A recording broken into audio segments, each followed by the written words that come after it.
Hare Krishna, dear devotees. Welcome back to the GBC SPT page. We're very happy to be continuing our series, reaffirming the 7 purposes of Srila Prabhupada's ISKCON. And I drew the long straw this time. I get the opportunity to interview His Grace Vaisesika Prabhu on the 7th purpose of Srila Prabhupada's ISKCON Society. And I should have had that pulled up earlier so that I could read that directly to us all. So let me pull that quickly. The ISKCON, of course, Srila Prabhupada wrote to incorporate the society way back when in New York City, 1966. 67 was when he incorporated.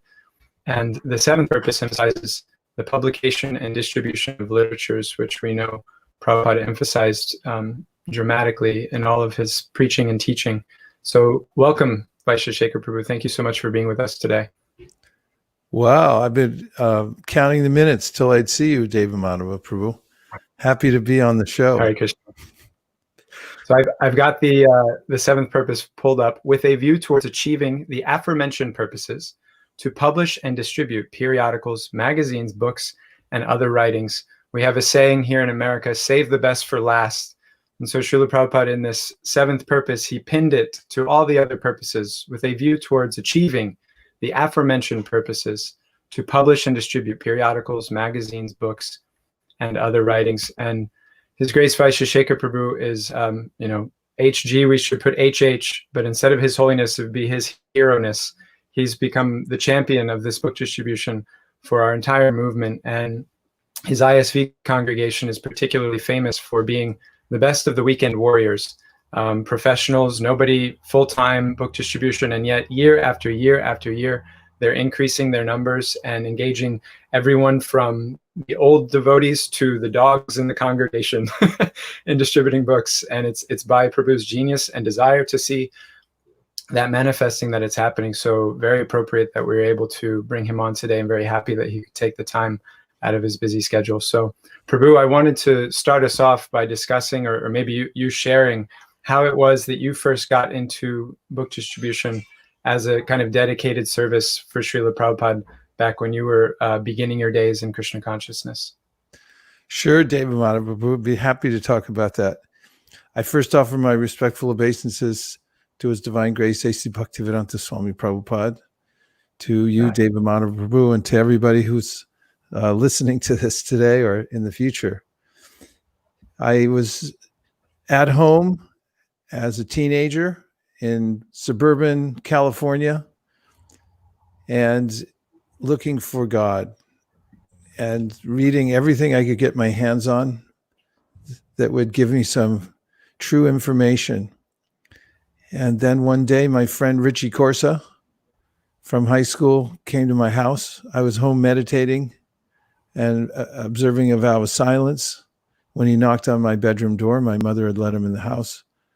And I didn't open the door, and I didn't even acknowledge him, because from the books I was reading, we're all one, and he should understand my motive, I thought. And he yelled through the keyhole, I bought this magazine from the Hare Krishnas. It was a Back to Godhead. And he said, I'm not into this stuff, but I know you are, so I'm leaving it for you. And he left it outside my door.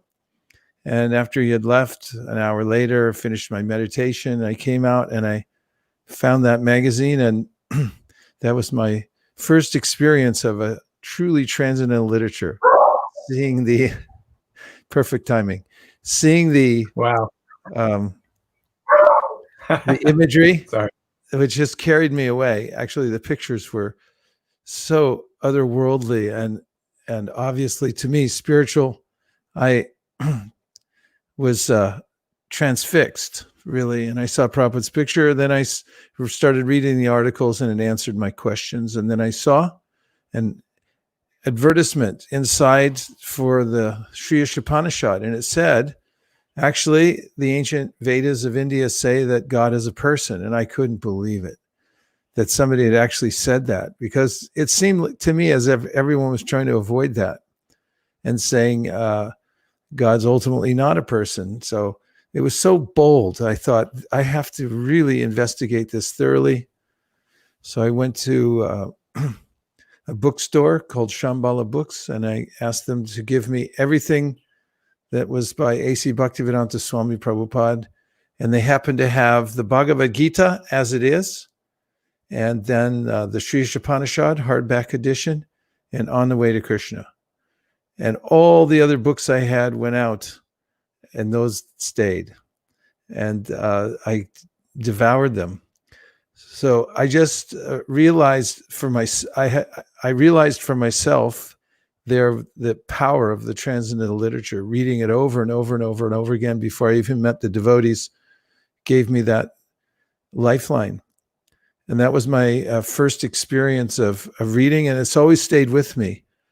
I know when I distribute a book to somebody that they may say, well, I'm not interested, but I know that Krishna's got a bullseye somewhere where he's trying to land the book, because I was the recipient of a book in that way. My friend Richie Corsa to this day is my Vartmana Pradakshaka Guru who brought me that book.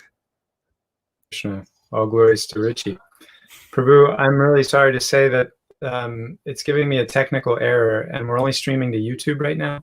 Our main audience, Facebook, is not watching us. So what I'm going to do is cancel this broadcast. Okay. Generate a new link and send that to your email. Okay. So keep an eye out for that in the next 2 minutes or so. I apologize. This never happened. I don't know why it's happening, but no problem. This is the only thing I know to do to try to fix it. Okay. Okay. So I'll do all that and look for the link in the next 2 minutes or so.